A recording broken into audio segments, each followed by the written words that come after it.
Assalamualaikum warahmatullahi wabarakatuh.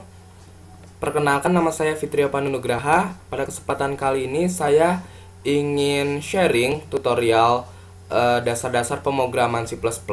Dasar-dasar pemrograman C++ ini masuk ke dalam modul ke-1 dan video ini adalah video bagian pertama. Jadi nanti akan ada 3 video selanjutnya yang menjelaskan atau yang masih berada dalam materi dasar-dasar pemrograman C++. Oke, kita tahu C++ adalah bahasa lanjutan atau pengembangan dari bahasa C. Lalu kita untuk membuat program C++ ini menggunakan IDE Microsoft Visual Studio 2010, di mana sudah dilengkapi oleh 4 fasilitas, yaitu ada editor, compiler, linker, dan library. Oke, untuk memulai membuat program C++, langsung saja kita buat dengan mengklikkan pada Start, lalu kita pilih Microsoft Visual Studio 2010 seperti ini. Lalu kita tunggu loadingnya. Selanjutnya akan tampil jendela awal dari Microsoft Visual Studio 2010 seperti ini.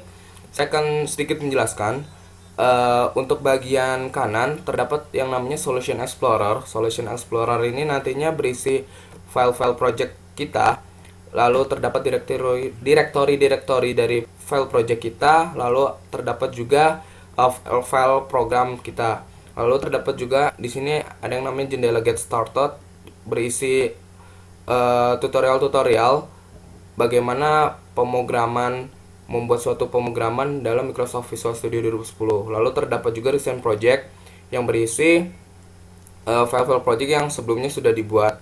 Lalu terdapat output ini nantinya akan memberitahu atau mengasih tahu kepada kita pada saat compile apakah ada error atau tidak. Lalu ada toolbox ini nantinya berisi tool-tool yang nantinya akan digunakan untuk membuat atau mengembangkan program C++. Lalu ada Server Explorer, nantinya adalah program C++ kita dapat dikonfigurasikan pada server seperti itu. Oke, langsung saja kita buat file project yang ingin dibuat. Klik file, lalu new project.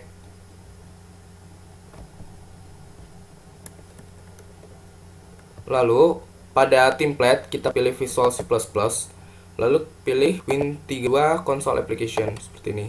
Untuk nama kita tulis saja modul 1.1. Lalu lokasinya terserah kita ya, mau ditaruh di mana file projectnya. Lalu klik OK.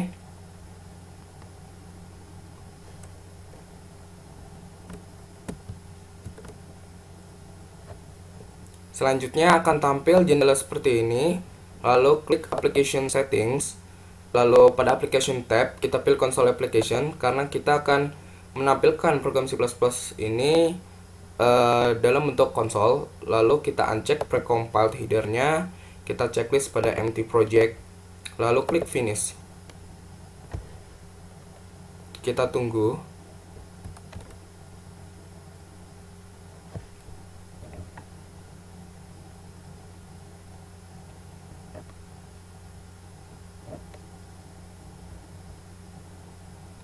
Selanjutnya akan muncul file project yang sudah kita buat pada Solution Explorer.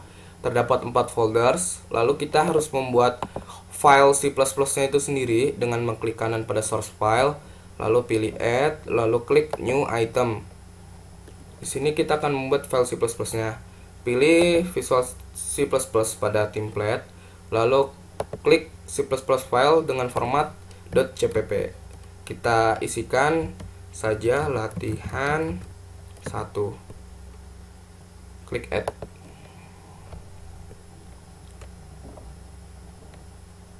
Maka nantinya akan muncul seperti ini lembar kerja yang akan kita tulis atau kita buat sintaksnya seperti ini. Oke, untuk awal saya akan membuat suatu komentar seperti ini ya. Saya contohkan dulu ya. Saya ketikkan dulu seperti ini.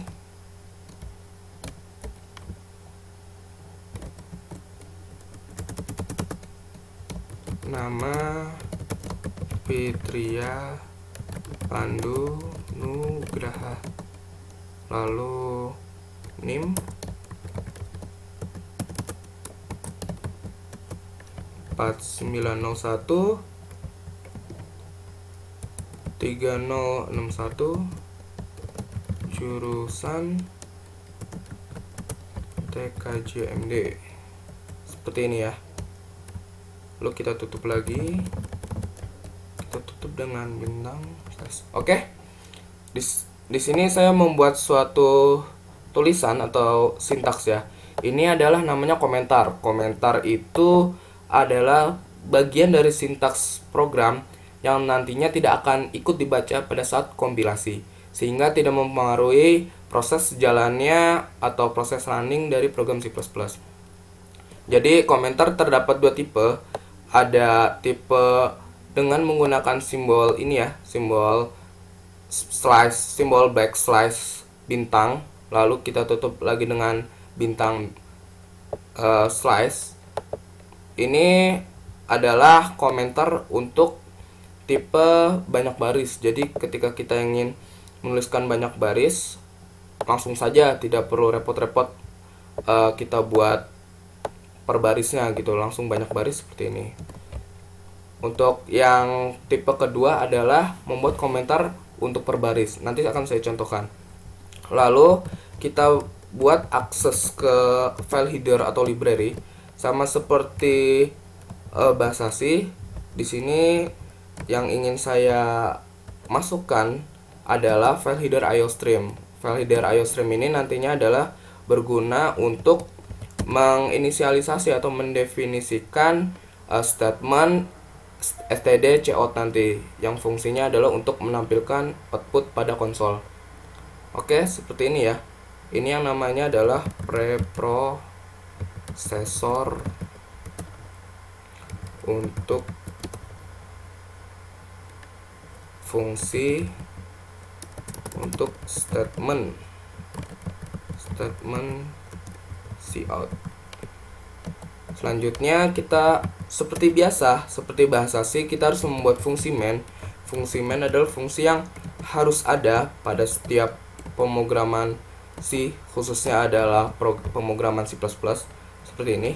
Kita awali dengan kurung kurawa pembuka, lalu ada kurung kurawa akhir.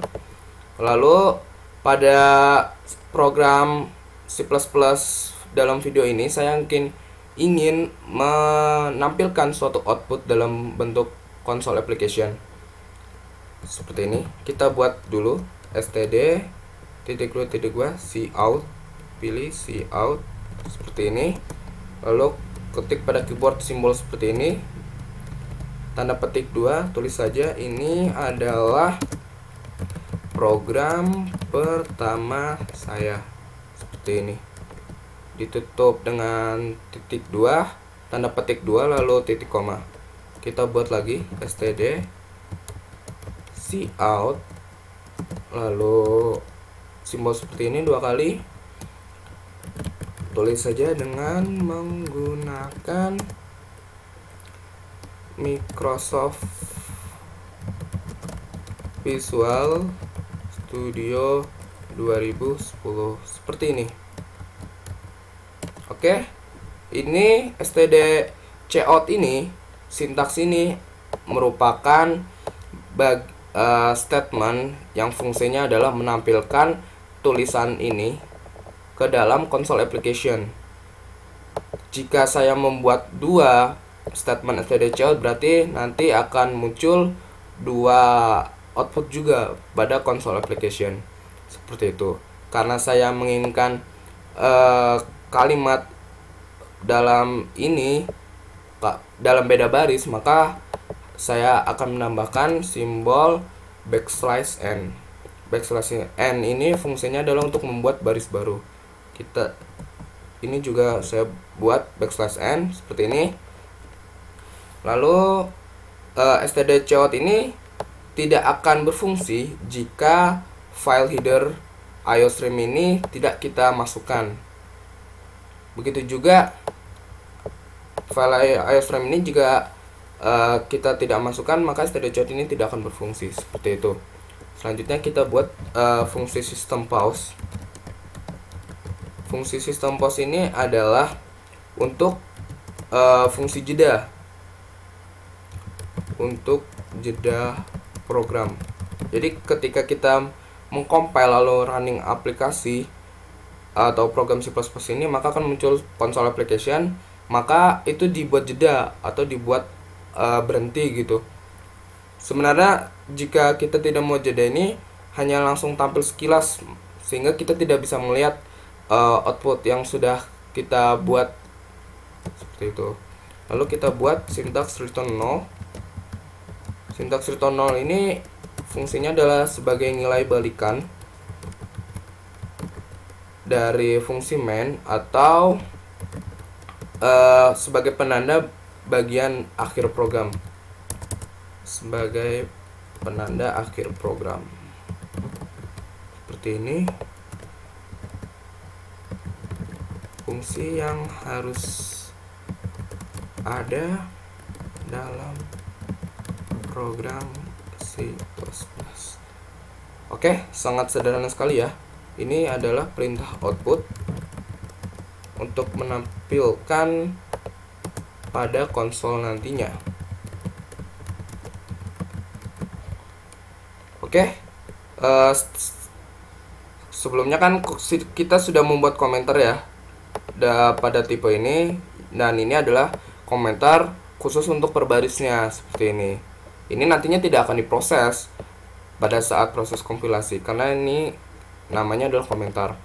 Oke, langsung saja kita debug, kita compile dulu apakah ada error atau tidak dengan mengketikkan pada keyboard Ctrl F7.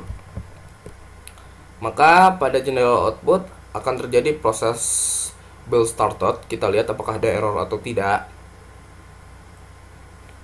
Seperti ini. Kita lihat latihan1.jpp adalah file kita. Kita lihat build one succeeded, berarti tidak ada error ya.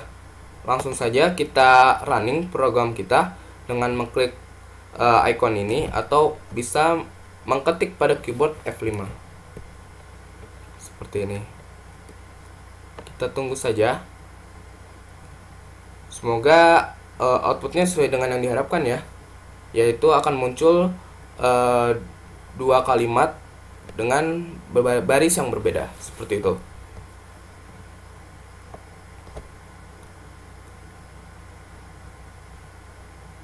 Ya, seperti ini.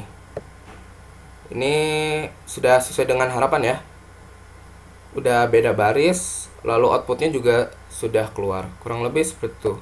Oke, mungkin cukup sekian dulu tutorial modul ke-1 bagian pertama, yaitu bagaimana melakukan pemrograman C++ awal pada Microsoft Visual Studio 2010. Untuk selanjutnya, pada video selanjutnya saya akan menjelaskan kelanjutan dari modul ke-1 ini. Oke, mungkin cukup sekian dulu dari saya, kurang lebihnya mohon maaf. Wassalamualaikum warahmatullahi wabarakatuh.